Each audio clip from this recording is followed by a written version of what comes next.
friends! I'm so happy you're here today. Did you have fun watching our adventure? If you liked it, don't forget to hit that big thumbs up. And guess what? You can join our magic family by clicking.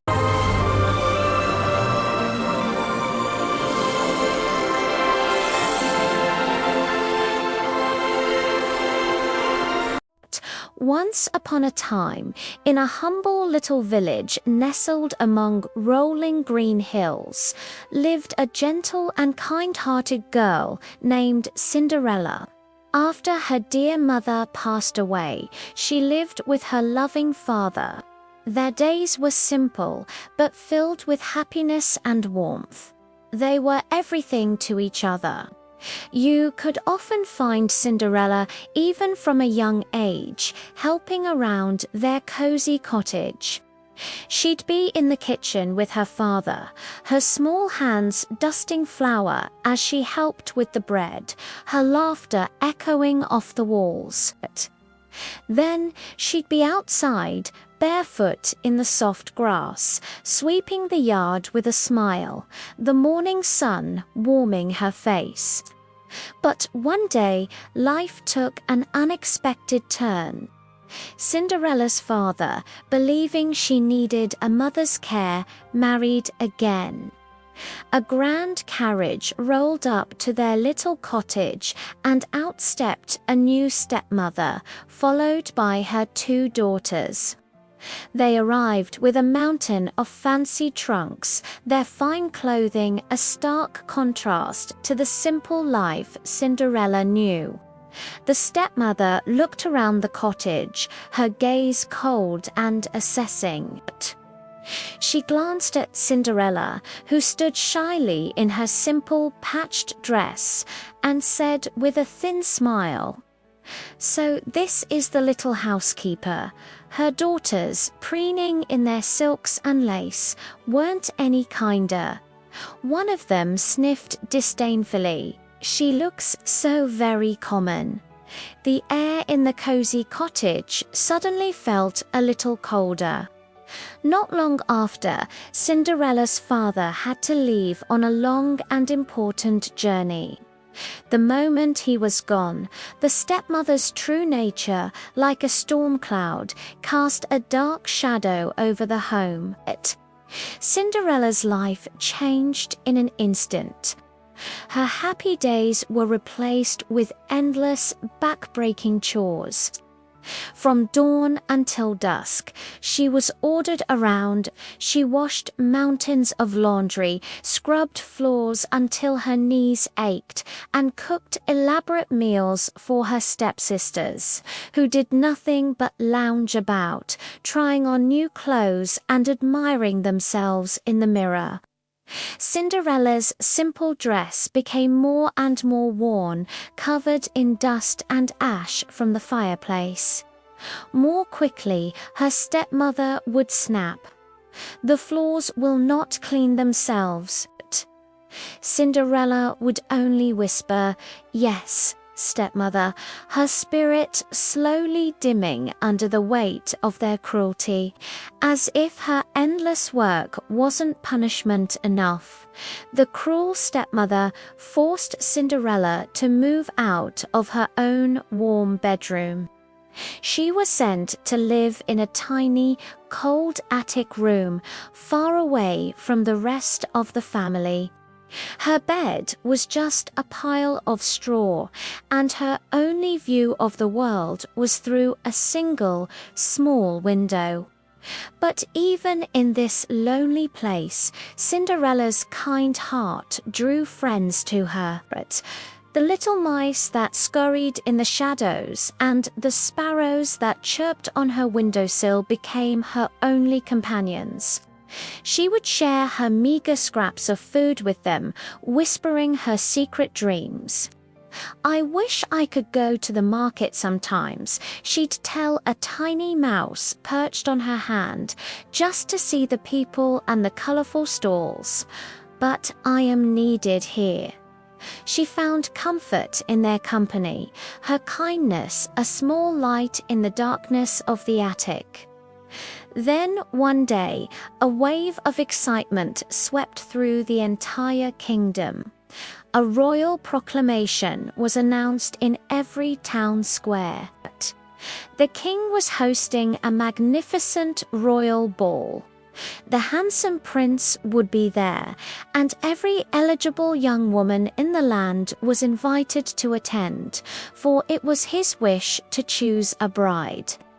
A town crier, his voice booming, rang a large bell, shouting, hear thee, a royal ball for the prince."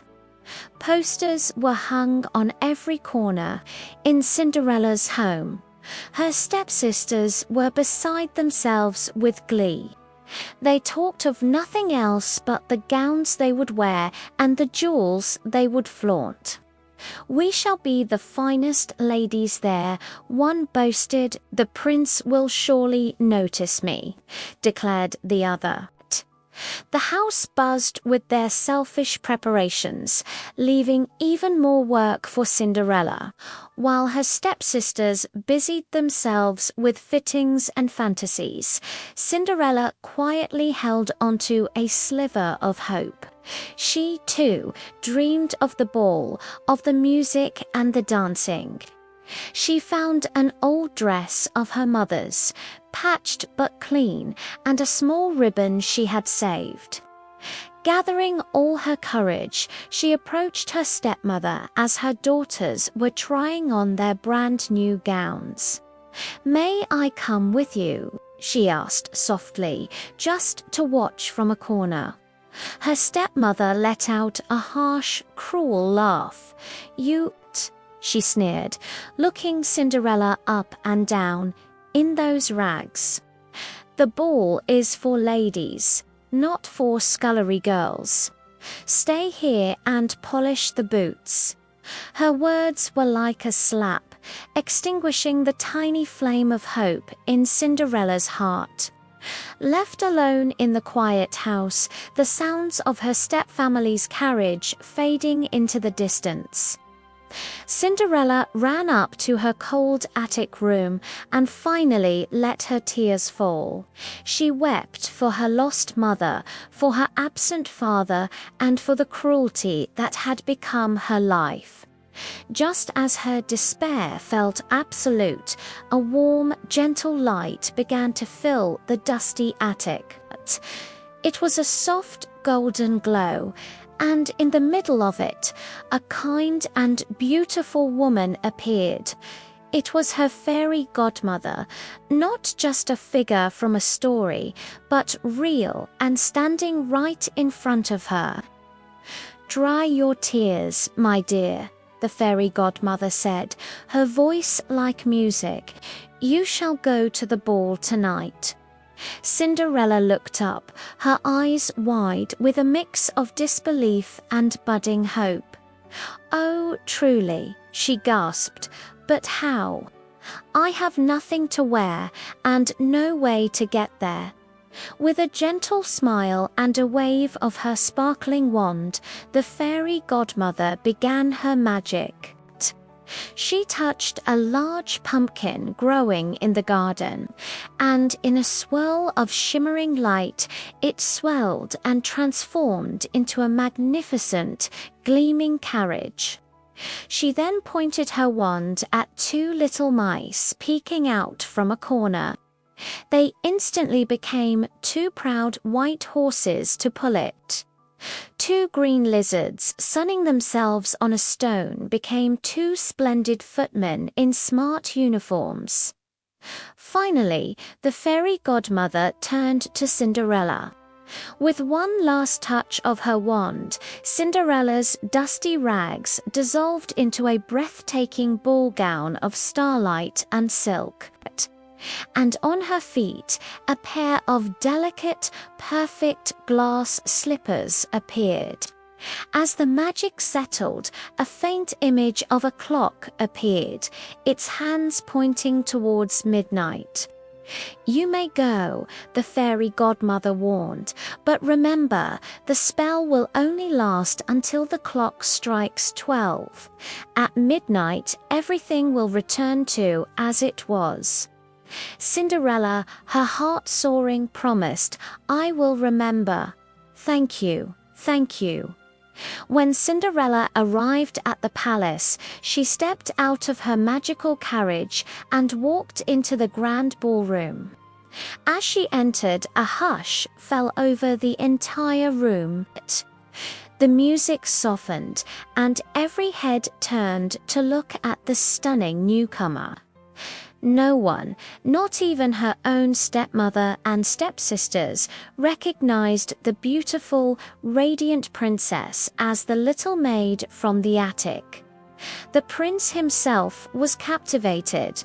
He walked directly to her, bowing deeply. "Might I have this dance?" he asked, his eyes never leaving hers. Cinderella, feeling as though she were in a dream, smiled and took his hand. "Yes, my prince," she replied.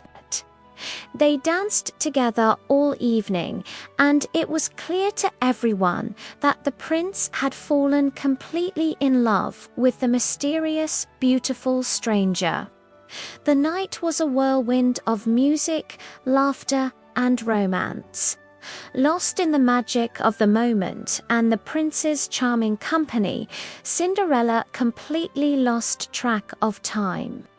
Suddenly, she heard the deep, resonant toll of the grand clock, bong.